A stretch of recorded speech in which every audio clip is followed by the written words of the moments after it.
We are already recording. Okay, I will broadcast right now.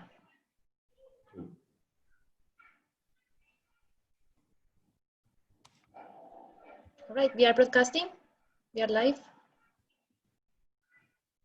Okay, well, hi everyone. Thanks for joining us today. My name's Rachel Boyle. I'm the Executive Director at the New Zealand Chamber in Singapore. And my special guest here today is Joseph Barrat. He's a Chamber member and a founder and CEO of two businesses in Singapore. Mutant is a communications agency which services a large client portfolio across the region and which Joseph founded in 2012. But the business we're focusing on today is Trouble Brewing, which Joseph founded in 2017. Now, Trouble is an example of a business that was forced to reinvent its entire model due to the Covid-19 circuit breaker. It meant that Singaporeans were no longer able to drink in food and beverage outlets. So today, Joseph's going to take us through the huge pivot that they've undergone and share the learnings that he's picked up along the way. I've got my Singapore lager here and I'm going to have a drink while I listen just to get the full experience. And a little bit of housekeeping. If you've got questions during the session, there is a Q&A button down the bottom of your screen. If you just type your question in here and we'll save them all for the Q&A session at the end. But right now I'll hand over to Joe. Wonderful. Thanks very much for that, Rachel. That was a lovely introduction. I'll just share my screen. If it works. There you go. Cool. So as we all know, the past 3 to 6 months have been pretty devastating. You know, COVID has impacted businesses, families, mental health. There's pretty much no one that's been left untouched in some way or another. It's very much taken a toll across the board, and on the business front, I've very much seen that as well across both businesses. So, you know, as Rachel said, while you're here for me in my capacity as CEO and founder of Trouble Brewing, as CEO and founder of Trouble Brewing, but I also wear a dual hat as CEO of Mutant Comms as well, which is a 35-person PR content marketing agency with offices in Singapore and Malaysia. And you know, across both, you know, in the agency side, we work with a lot of big companies from, you know, the Disney, Facebook, Kimberly-Clark, banks, all the way through to VCs, tech companies, smaller startups, and then obviously on the brewing side as well, a lot of F&B, a lot of F&B groups and things like that as well. So past 4 months, I've literally spoken to hundreds of managers, directors, CEOs, business owners, and all that as well. And you know, it's been a pretty incredible, crazy, terrifying sort of you know, period of time, but it's also been really interesting hearing these stories and going through that, and I feel like I've been lucky enough to have a little bit of a unique insight there as well. You know, there hasn't been an event like this for over a generation.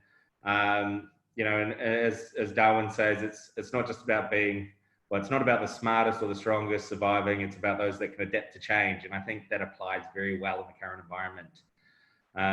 One thing I've noticed from talking to a lot of the founders and managers and whatnot is that, you know, the companies that might have thought that they were secure and safe in their positioning leading into this, but were slow to react, are often the ones that have been left behind in the past 3-4 months, and the ones that might have been still finding their way but have been nimble and quick are the ones that are quickly growing. They've found their product fit, and they're coming out of this in a strong position as well. So it's a whole brave new world, and it's a situation which the new business dynamic that is equal parts terrifying and depressing. And when I say terrifying and depressing, it's also matched equally with, you know, excitement and hope and lots of adrenaline along the way as well. So today, obviously, talking in the capacity of Trouble, and we're going through a bit of our journey through it as well, and some of the learnings that we've found as we went along. So where we were, we finished, Trouble Brewing finished 2019 in a pretty strong position. We had, in the space of 12 months, we've increased our monthly revenue by more than 5 times. We're in more than 170 outlets. We're at DFS. We were in most of the major hotels in Singapore, but we had zero infrastructure or focus in direct to consumer sales as well, which meant that we're obviously pretty vulnerable when things hit, when the coronavirus hit, and it meant that we were impacted earlier than most, I would say, simply because a lot of the outlets that we did have, the hotels, DFS, many of them were quite tourism focused, and the moment tourism numbers started dropping, we started feeling the impact. So yeah, it was interesting time. So like, as I said, the DFS and the hotels, they disappeared first. We hustled, we found new opportunities, we looked at new partnerships, we partnered with Pernod Ricard, and we did a whole lot of like Jameson's promotions, and all around just trying to recover that sort of lost, stem some of the losses that we were feeling, that we're wearing. But overall, we were working basically twice as hard just to still have our revenue slowly get eroded over time, and every single week everything was changing. Honestly, at this stage of everything, we were still 100% focused on the existing business model. There was no pivot at this point. It was just relentless grinding and hustling, trying to make sure that we could squeeze more revenue out of existing channels, as those channels were slowly narrowing and going down. And it was one of those things where, we kept fighting right up, even when the bars got closed down, and then when eventually the restaurants were wiped out. It basically wiped out 100% of our revenue. I don't know if we had a single direct-to-consumer customer at the time. It was all through, every cent of our sales was through F&B and trade sales. So yeah, very obviously, not gonna lie, it was a very emotional time. And a brewery is a very expensive business to run, especially with one that's been focused on growth like ours is. So, I came into 2020 thinking we had good cash reserves, we'd had a good year. I thought we could handle any sort of, downturn or anything like that. But the reality is, losing 100% of your revenue, that gets wiped out pretty quickly as well. So, it was a journey, and it was one of those periods where, you're lying if you're not, to yourself, if you're not occasionally having a bit of a cry about that, because it's something that you've worked your ass off. You've taken investment, you've done all this, and you think it's all just going to fall down the drain as well. So yeah, it was interesting, very interesting time. And in hindsight as well, it's probably obvious that we should have moved into a more direct consumer strategy earlier, but also, which seems like such a long time ago now, at the time, there was a lot of hope that Singapore had it under control. There was a lot of hope that Singapore could avoid some of the worst. Obviously we were wrong, but yeah, we didn't start pivoting until we'd already, basically, it had all collapsed. So, the day that they made the announcement, I was in our office on Craig Road, and I walked down the road, disappointingly enough for myself, that was also the day that I cracked and started smoking again. So I was walking down to the 7-Eleven, along Keong Sek Street, and I ran into a few distributors who were all depressed, having a drink at the bar, and I stopped to have a drink with them as well. And everyone's at various degrees of, depression or resigned to the fact that their sales have completely crashed. And I asked everybody what their plans were for moving forwards, and pretty much every single person at that table gave me variations of, well, what can we do? Like, we don't really have a choice but to ride it out. And these were all, senior people at some of the much bigger distribution companies. And I found that actually really empowering hearing that, because I'm someone who doesn't have a lot of experience in the booze industry. Literally, my experience started with me launching Trouble Brewing. And I kind of just thought, well, if these veterans who have a lot more money at their disposal to turn things around aren't going to do anything with this period, then that meant that there was potentially opportunity for us. So I finished my drink, I went back to the office, and I worked for about 20 hours straight. I went home to bed for about 4 hours, and then I went back to the office and I worked for about another 30 hours straight.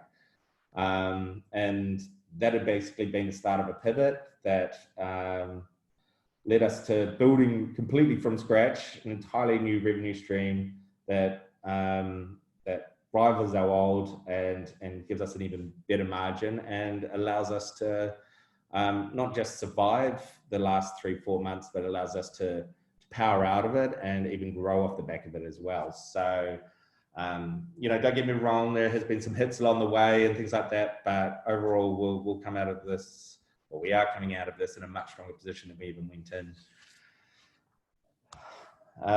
So how we did it? Well, as I said before, the move into online beer sales and alcohol sales looks obvious and easy. Of course, home delivery worked, but for context, many distributors and breweries have lost a lot of money the past few months, and there's already been closures, and I wouldn't be surprised if there are more. And for us as well, keep in mind that we started from literally a complete standstill. So we had no existing sales channel, and within about 6 weeks, we're at the point where every single drop of beer we made was sold out within 48 hours of it coming out of a tank. So we're at the point that we're actively buying new equipment, and we'll be tripling our production capacity over the next couple of months. So it's nice to get to that when we saw the doom and gloom early on. And it's also, before I go into more as well, it's also to remember that, when you're doing a pivot, and like what we did as well, it was about more than just offering an online offering, right? It's much deeper than that. So for us, building a website and having a direct consumer offering was just very much that first step. We had to completely change the way we do business and the way that we approach the market. And we had to do it virtually overnight, and we had to do all elements simultaneously.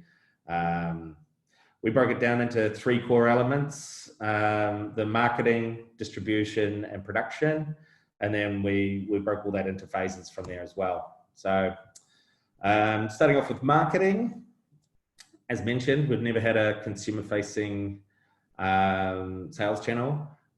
We'd actually done quite minimal sort of real consumer sort of branding as well.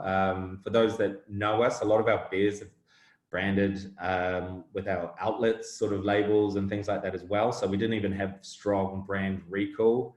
Maybe it's a little bit higher than the New Zealand community just because of personal connections and whatnot, but it had never been that core focus there either. So it was something that we had to do a lot very early on to kind of scale and develop.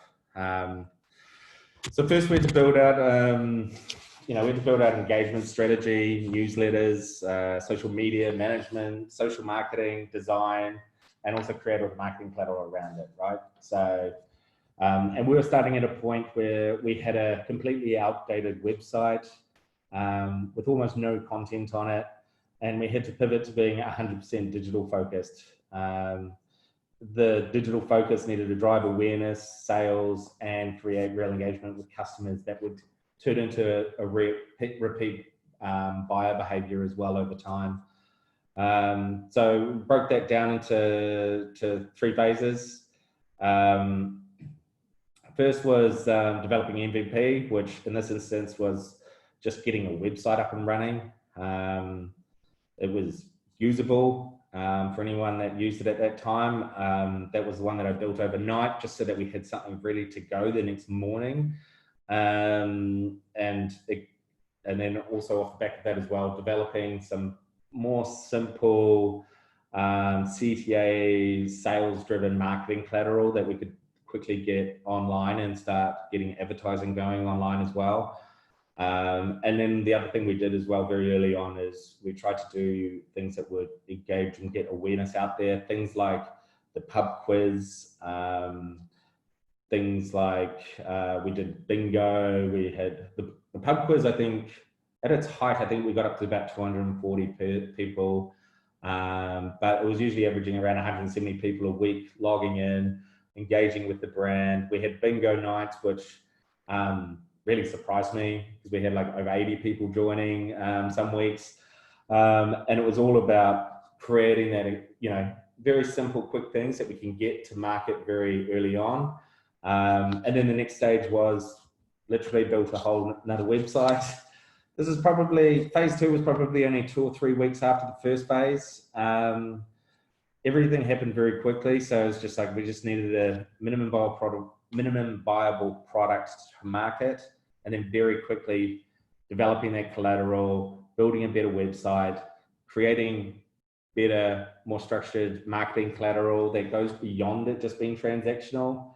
So that was, you know, for people that might have seen that we ran a Adopt-a Pub, where you could donate 10% of the value of your purchase to an outlet. We also started packaging things up like our pub quiz into corporate offerings, and started packaging it as a, you know, not just as a drinking tool, but as an employee engagement tool. It's much easier to sell beer to a corporate if you've packaged it as a employee engagement activity. And then the phase 3 as well, which only happened again only a few weeks after. And to be honest, there's more phases, but these are the first 3 core ones we identified that this is what we need to do to change the marketing approach, to build everything out as quickly as possible, so that we're not overcommitting to having everything perfect from day one. We just needed to have presence in market. We needed to be relevant as quickly as possible, and then we can start working on improving it. But instead of spending 6 weeks building a way nicer website, we focused on, okay, we'll get a website up overnight, and then we'll start working on another one that will come out within 2 weeks. And while that's going on, we'll do another one that will come out like another few weeks after that, which might sound a little bit crazy to some people, but it was just part of that gradual sort of ramping up of our engagement, our approach, and making sure that, you know, we could convert the audience that we're bringing in early on. We knew that the longer things carried on, other businesses would be playing catch up as well. So our goal was to always try and stay one step ahead of others that were coming in. So phase 3 for us was obviously the even newer website, but it was evolving the marketing collateral. It was fine tuning all our Facebook ads. It was about driving better results from it.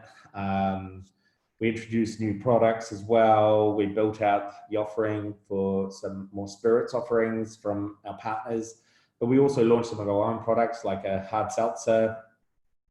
And we also just worked on just broader sense as well, our longer term marketing strategy as well, because this was the period where we had a little bit more time to start thinking about, okay, where are we going to go from here? Where is this going for not just the immediate quarter, but where is it going to go for the next 6 months, 12 months? Obviously, no one knows, but we can be a lot more prepared for it now that we know where we're at. note our branding didn't actually change at all. It was just our approach to market did. Visually, we didn't actually change anything about us, but it was a complete change of the marketing mindset as we went into it. And then production. This was the second part that we had to move very quickly. 85% of our product pre-COVID was draft beer.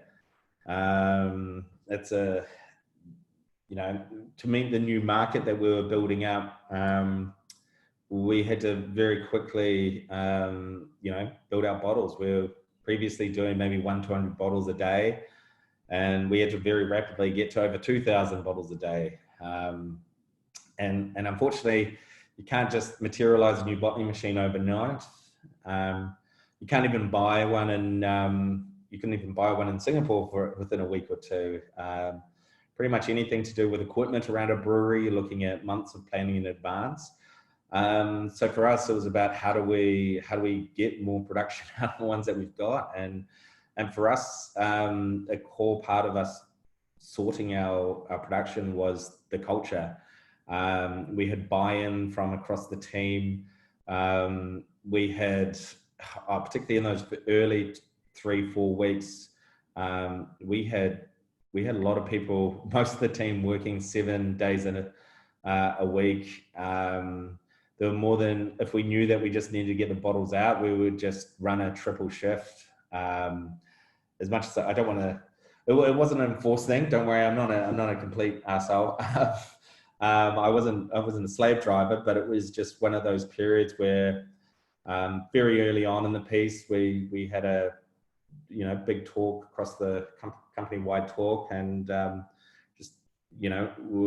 we recognized the fact that we're all going to have to do things outside of our job scope the coming months, and we're all going to have to do things that we wouldn't normally do as well. And it wasn't something that we would would continue like this, but it was just what would be required for the company to make it through. And we even had I think it was one of our marketing interns, she did one time like about a 30-hour shift on the labeling line, just literally grabbing the labels as they came out, which it was one of those things where it was remarkable to see. There wasn't, like I said, it wasn't forced. It was everybody just rose to the occasion, and a big part of that, you couldn't do a complete shift of production like that without having a culture of change, but also a culture of people that are proud to work there as well.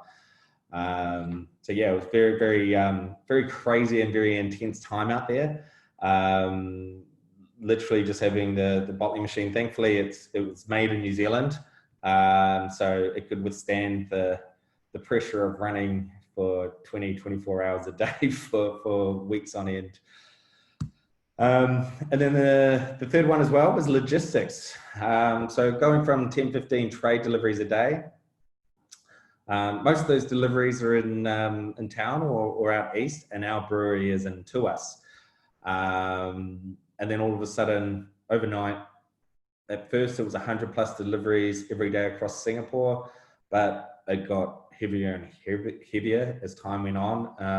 I think our biggest amount of orders that we had to process in one day was about 650 orders we had to have go out in one day, which is, it's a massive job. And again, culture plays part of it, but for in the dispatch area, but not for the drivers, because we simply just didn't have enough drivers or vans. So early on, we took a big hit. We used third-party contractors for the first phase. The main reason for that is that it allowed us to scale up without having to worry about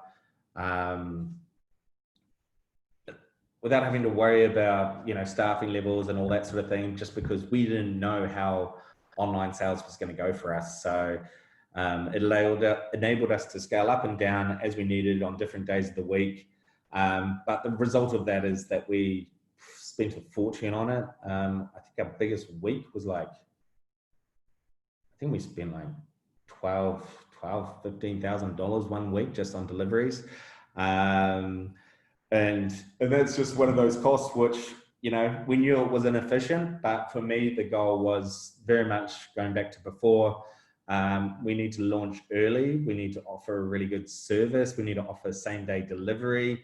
And that's what I was focused on. I was prepared to lose margin early on if it built us the right infrastructure, which meant that we could keep growing later on down the track. So basically our sales staff turned into dispatch managers. We reworked all our workflows. And yeah, we offered same day delivery from day one. Initially it was, you had to order before 2 p.m. Phase 2, which was only probably 3 weeks after we launched the platform, we went to phase 2, and we leased five vans, hired 5 drivers in-house. And the goal there was, while it was a big commitment, it was also, everything was on a 4-month contract.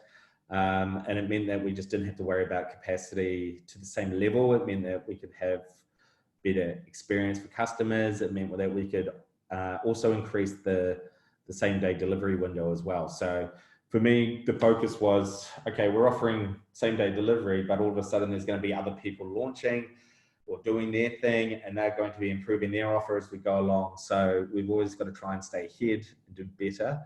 And so we did that very early on. We did find a big increase in quality. Equally important, it reduced our delivery costs by about 60%. And for me, is like the focus through all of this was all, I would rather, when it's our own drivers, it was much easier to control them. And it meant that we could, I'd rather a van went out half empty and people got their product on time than them sitting around waiting for another 2 hours, waiting for more orders to come in so they can go out. So even on quiet days, we had 5 vans, 5 drivers. We still use some third-party people, but overall not too much. Try to reduce the reliance on it unless it was too busy. We'd still sometimes get smashed on a Friday, but there's just nothing you can do about it. And then phase 3 as well, which is the phase that took a little bit longer for us to get to that point, but we've just taken over a central distribution hub. And part of that is also a sign as well for us that, you know, that this e-commerce thing isn't going to just disappear overnight either. We've built real infrastructure about it. It's not something we've hacked together last minute just to try and keep us going through a tough period. So we've taken over a warehouse in town. We're building big chiller networks in there. And it means that we'll be able to cut our delivery costs down significantly because each driver will be able to do more deliveries, still do cold beer deliveries, but do more each time they go out. They don't have to drive all the way to us each time. It gives the consumers a much better experience, and it gives and it also means that we can also service our trade customers from there as well. So so for us, it's always about just keep pushing forwards and keep trying to stay one step ahead as well. So, you know, if anything goes backwards or even if it doesn't, we've built out an infrastructure that allows us to kind of scale this model as well. But it also works with the traditional business as well of servicing trade and being able to run the business out of there as well. So, yeah. So some things I've learned, you know, beyond the whole idea of a pivot is quite, it's been quite a big learning curve for me. I've seen it very much from the agency side before, and I've advised people and all that, but it's very different when you're on the ground floor and you're getting, you know, just smashed and you're fighting for the survival of your business. Some of the other things that we've learned as well, and that we learned as we went through this process, you know, it wasn't about being radical, but it was also more about being the visuals. And when I say it doesn't need to be radical, sure, the infrastructural changes were quite extreme, but we didn't fundamentally change what Trouble Brewing was, looked like, or meant for people. We just recognized that the market was different from what it used to be. We started the process very early on by listening to customers. That was where the drive for same-day delivery and always improving that experience for customers came from. And honestly, I think we were really helped by Redmart, Lazada, Amazon Prime just not able to deliver to people early on, or with significant delays. I think that very much played to our side, because not only did it give us great market data, we could see that people were angry, people wanted more options and all this, but it also meant that they were more likely to try something else as well to order. So it helped play into our hands. But that was very much what we did early on, looking at all of our main competitors, looking at what the comments were like online, looking at reviews, what are the things that they're most upset about, and how do we then go and proactively try and solve them. You're never going to get it perfect, but at least if you can pinpoint some of the most common sort of things coming through, then and try and proactively solve them to kind of help us do that. And then obviously identify and solve some of the key market challenges. For us, it was scaling and the production side. It wasn't just the marketing piece. And then the fourth one as well is obviously what is the goal of the pivot? And for us, it was a big question very early on, because it's the difference between building short-term infrastructure and how are you going to tackle the market, and for something that you might think only is going to last for 2 months or 3 months. We very early on made the decision that we thought this was potentially longer term, that we'll potentially be seeing changes in consumer behavior longer term, and the fact as well that we had an opportunity to do it and do it really well, and build out an e-commerce platform that would help take it on far longer than that as well. So it very much, it was a conscious decision by us, which helps guide all our future decisions. I've noticed a lot of our competitors, some of them haven't taken the same approach. You can see if they still require you to email in an order and things like that, it's very clear that they had no intention of keeping this going longer term. I'm not saying either is right or wrong, but it was just very much for us, we saw this as something that, we probably should have done before COVID had even hit, and we didn't recognize that, but now we do. On top of all those other things and everything happening pretty much simultaneously, or at least very rapidly against each other, one of the things that was very key for me and for everyone was that whole idea of, don't be a stranger to hard work. Work balance is always really nice, but these are extraordinary times. And you can have that balance later if that's something that you really want with your life. But for me, I just had this constant thing in my head that, I know people in the industry that are grinding right now. They're grinding to get ahead, and whether or not they're already in front or they're behind or the same level. But I just knew that I had to keep going harder and harder every single day. So it was, it takes its toll. Like, obviously you can't just work, 7 days a week, 20 hours a day forever. But, when push comes to shove, then you can do it when you need to push through those difficult times as well. So like Trouble Brewing, we had all our website and all of our marketing assets all done within 36 hours. And I know as well, looking, do the breakdown of our hours, because we track them when we go out to the brewery. I've done close to 3,000 hours already this year.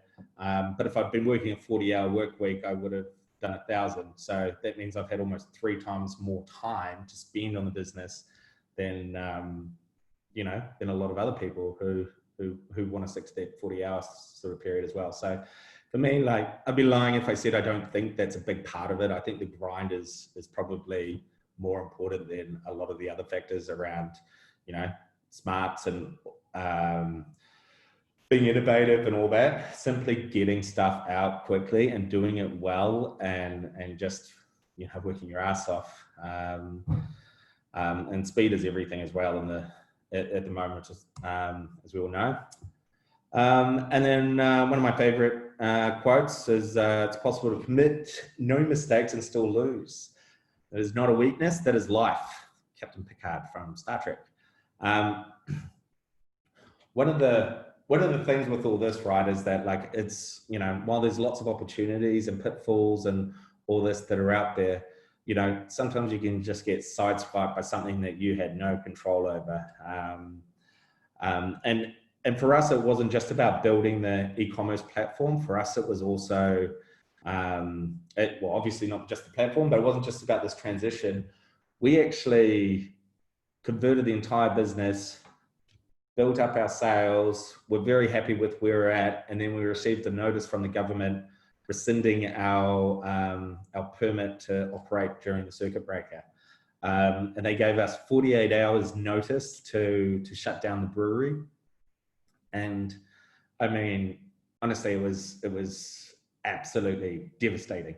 You're talking, they wouldn't even allow a single brewer to stay in the brewery to monitor active beers or anything like that. So we were looking at potentially having to literally dump everything that we had, and it was a pretty tough period. We got the notice at about 7:30 on a Monday morning, and we had 48 hours before we were going to have to just dump everything.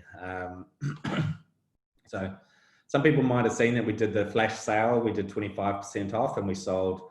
We moved pretty much every piece of stock that we could. That was a crazy day for everyone, having to get everything out in preparation for just shutting down, because, you know, dumping the beer doesn't just mean, you know, we've lost that beer. It also means that when the circuit breaker is over and we can actually start operating again, we're potentially waiting another 2, 3, 4 weeks before we'd have product to sell. So it was effectively shutting us for 8, 9, 10 weeks at that point. And, you know, again, with zero revenue, but still a lot of the operating costs and, oh, well, not operating, but still with a lot of the fixed costs and salaries and things like that, it would have been struggle to come out of that. Well, the team grinded massively to handle all the sales that came in as we were just selling stock, clearance stock. My focus through that, which was actually prompted from one of my wife's friends who messaged and said, you know, sometimes you need to recognize you've done everything you can, be proud of what you've achieved, but, you know, maybe it's just time to go home. And you know, again, that was one of those moments that kind of spurred me into action, and I was like, no, I can do something. And, you know, I was lucky. I spent basically about the next 36 hours just straight. And many of the people on this Zoom call, some of them probably heard from me. In fact, I know some of them heard from me. I called and emailed close to 200 people over 36 hours. I've been in Singapore for almost 11 years. Pretty much every contact that I've had from the agency, any government contact, pretty much all the high commissioners I reached out to, even beyond just the New Zealand one, Rachel from New Zealand Chamber, anyone that I thought might have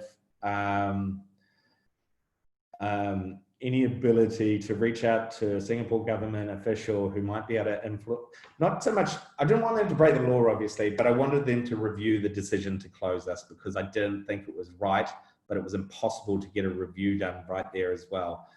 Just no one was responding. So I had pretty much every VC fund in Singapore I reached out to, because we've worked with a lot of them through the agency side.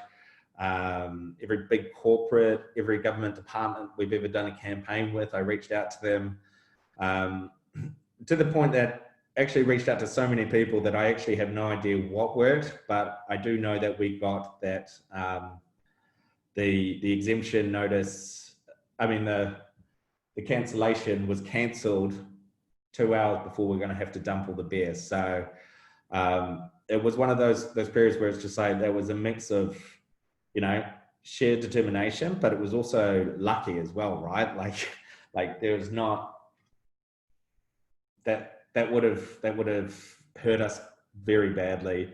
But it was one of those situations where you just don't have a choice. You got to keep grinding. And if it had fallen apart off that, then, you know, we would have done, at that point, we'd done everything we could possibly have done, and we would have still lost. So, yeah. You know, the whole pivot thing as well. One thing I've learned is along the way is speed is everything. You've got to just, you know, get in there, do it now. And if you haven't already started, then do it. Yeah, start now or start tomorrow. Yeah, that's me. Cheers. Happy to answer any questions. Thanks, Joe. What a story. And that's a matter of months, right? Not, I'm sure it'd take many other businesses years and years to do that pivot. Since basically, yeah, it was basically over about 2.5 months. It feels though like a couple of years. Yeah. Years. You've probably got a couple of years sleep to catch up on. Now we do have quite a few questions popping up. I'm not sure if you can see the Q&A, but I'm happy to read them out. And then share to see the Q&A, don't you? Yeah, so I'll start up the top. What was your pricing strategy to win market share quickly, or did you take a long-term approach? Our pricing strategy, we've always been quite commercial in terms of our pricing for our focus has always been scaling in the market. So our pricing has always played a very important part of that strategy. So the goal has always been to keep it at a price point that we can build on. I was happy to sacrifice margin early on. In fact, for the first year that we operated, we lost money on most of the beers that we sold. But what it enabled us to do was build up enough volume that we could then start buying our ingredients in 20, 40-foot containers, which meant that it brought our price down. So, you know, it meant that we now do make margins in that, but it was quite a critical part of what we're doing. Obviously, it needed to be above what F&B pay for our product, just because otherwise we were very conscious of making sure that we maintain close relationships with F&B and we try to support them through this. And what we didn't want to do is just immediately discount our product to the point that they were annoyed by us selling the beer for cheaper than we'd ever sold it to them for. Yeah, and then people questioning prices and F&B. And how important do you think it was to have that free delivery firstly to kind of create sales, but also maintain it? Yeah, I think it was quite critical. We never considered it any other way, but I think it was a very critical part. It was probably one of the most common things that was mentioned online when you saw comments and stuff online.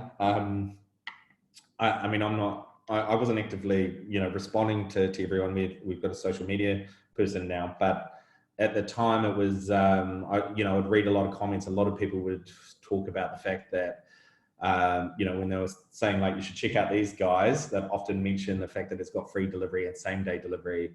So I think it played a pretty critical role. The key for us though as well, right? Like it didn't make sense early on because we lost money when we were doing the third-party distributor. But by the time we got enough scale going, then it cut our delivery costs down significantly. So in the end, it worked out profitable for us. But again, it was one of those situations where I was happy to wear the difference early on until we got that scale. Yep. So playing that long-term game. Yeah, and by long-term, like literally 2 or 3 weeks. But yeah. Yeah. We've got a question here around your website, how easy it was to revamp the website. I'm guessing you pulled a few strings at an agency to get yourself looked after at the top of the list. But did you find on the agency side you're also really busy with other people trying to do the same thing, and so you're competing with your other clients? Yeah, no, I mean, honestly, I did the entire website myself. So we pulled in the agency for the digital marketing strategy and for the ad campaigns, but for the actual website build, and I mean, that's not meant to make me sound fancy at all. The first version was literally just a Squarespace.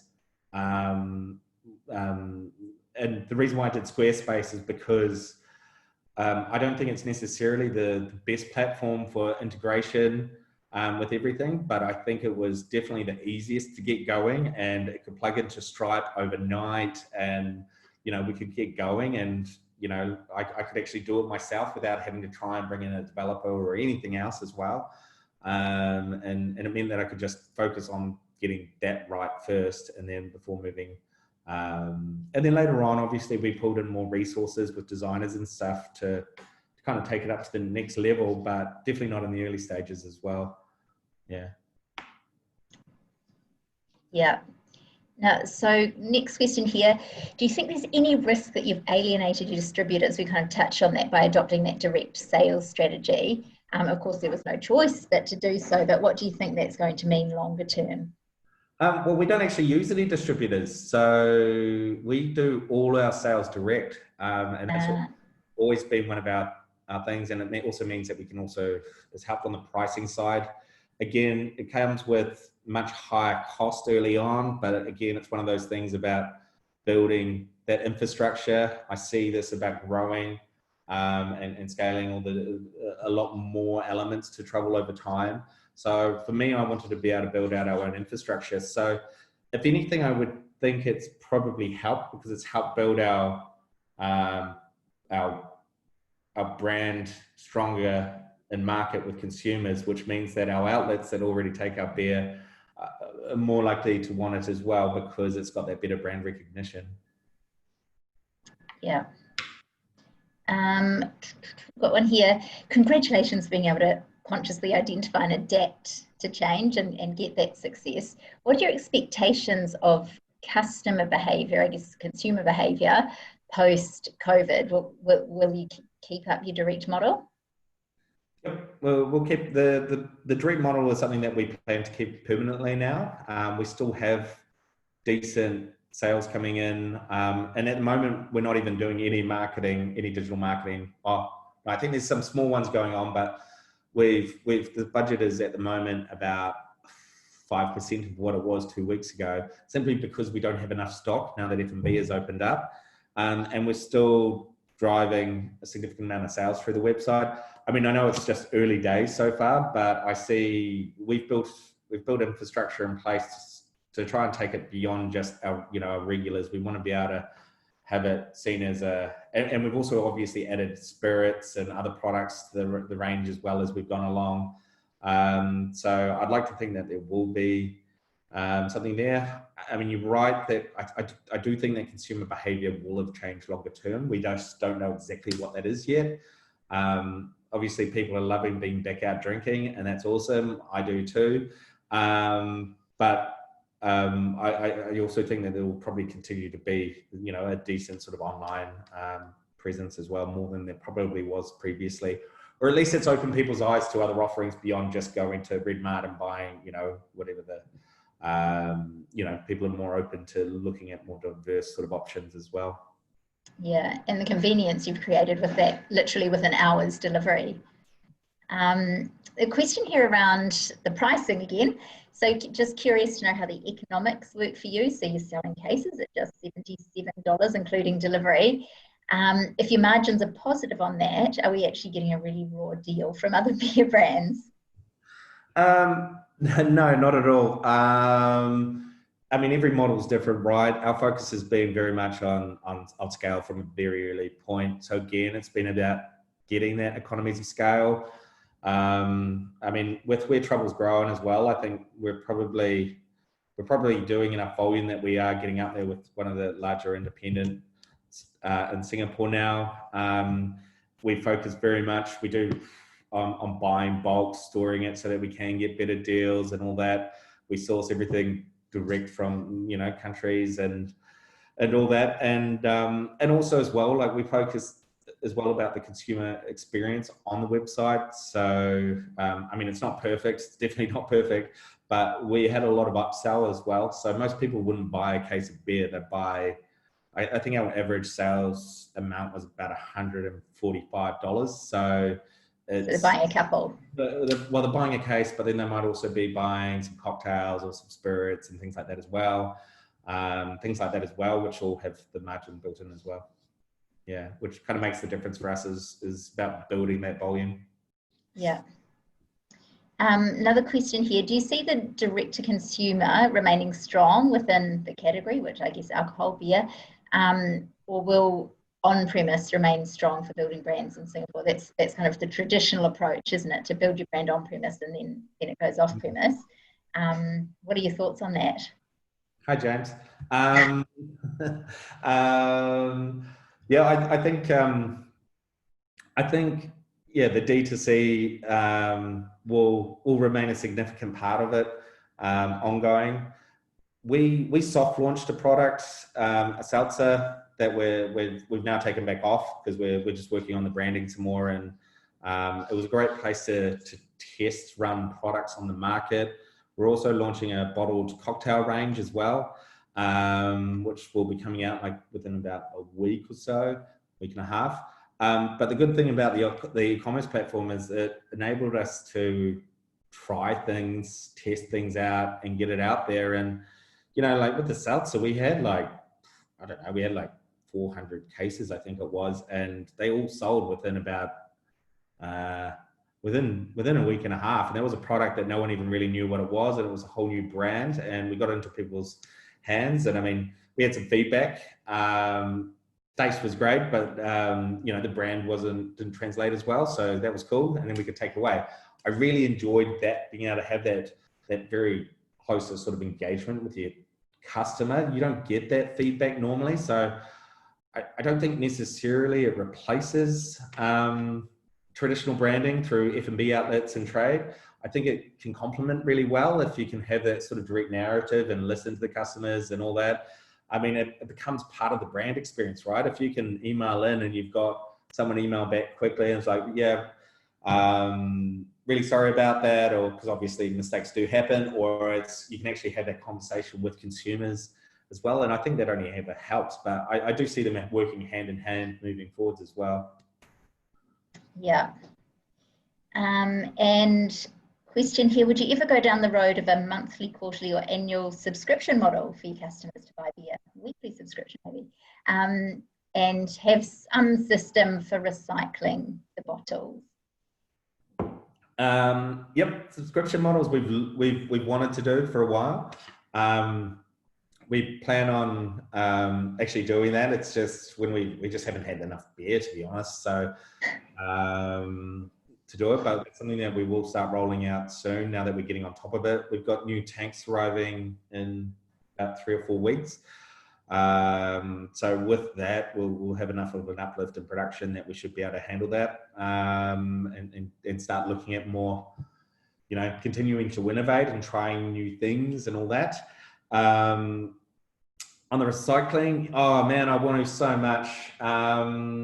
I've been looking at so many different solutions for that because it's so wasteful. I hate bottles just going straight into the bin. And if we could offer a recycling service, we would.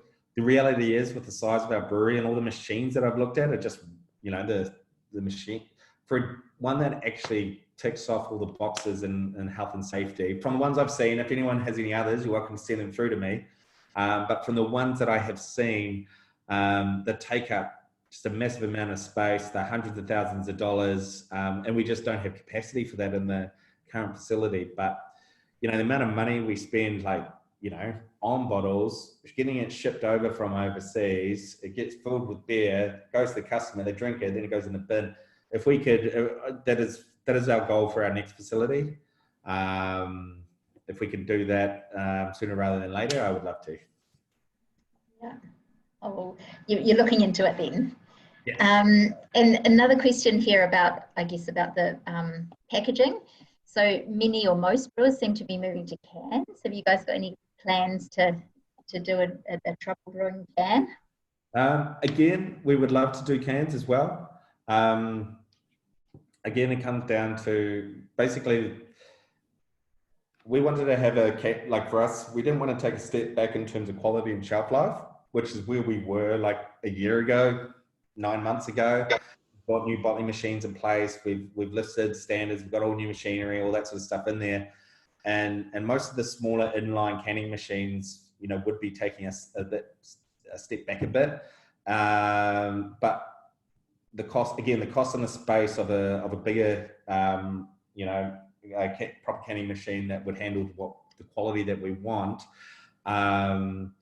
Again, well, maybe if James knows any, he can send me a link to them. But we've struggled to really find one that would deliver us the quality. So again, it's all stuff that will be in the new facility, 100%. But it just won't handle right now.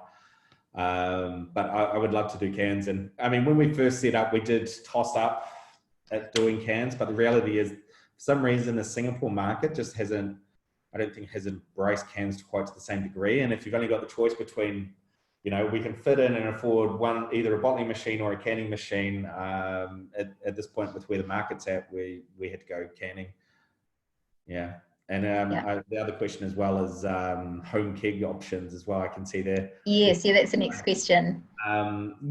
Again, something that I've looked at and I've followed up on, and I think it requires specialist machines. It doesn't work on the normal sort of canning thing. I would love to do little ones. We try to get something quickly, but the guy that usually supplies our equipment, he was telling me that it's usually a bit of cash to kind of get that in. So definitely all these things are on the cards. They're all things that we've looked at. But yeah, what I don't want to do is spend money on things that will outgrow very shortly as well. So we know that we're going to have a new facility. We know that we're going to, you know, step it up to that next level. So it's what do we spend money now that puts pressure on us before we're about to go to that level anyway? Why don't we just wait and get a bigger one? Yeah. Oh, and someone's asking, would you consider doing ticketed tours of the brewery? Someone wants to go to tours. Yeah, I mean, I can assure you it's not like Little Creatures at all. It's not like a beautiful, nice rustic sort of thing to walk around, and there's no brew pub there.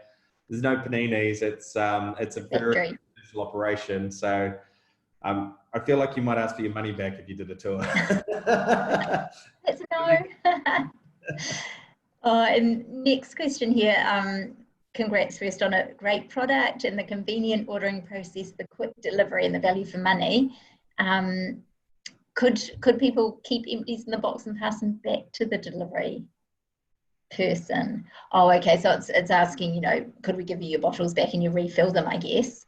Yeah. I mean, that would be the idea if once we get that bottle washing machine. But yeah, again, it comes down to we need the right scale before we can do that. Yeah. And this person's also asked you to stick to bottles, not cans, please. So yeah, but hey, look, I think we'll wrap it up there. But thank you so much for your time today, Joe, on behalf of the New Zealand Chamber and everyone attending. And thanks for sharing your journey. Obviously, we often hear that a crisis forces people into change. But what I'm hearing today is that sheer hard work is how you actually get through and implement that change. And we can't underestimate just how much hard work's come from you and your team to get there. So congratulations on what looks like an amazingly successful pivot, and all the best. Thank you very much, Rachel. Thanks for having me. Oh, you're welcome. Cheers. Thank you. Thanks, guys.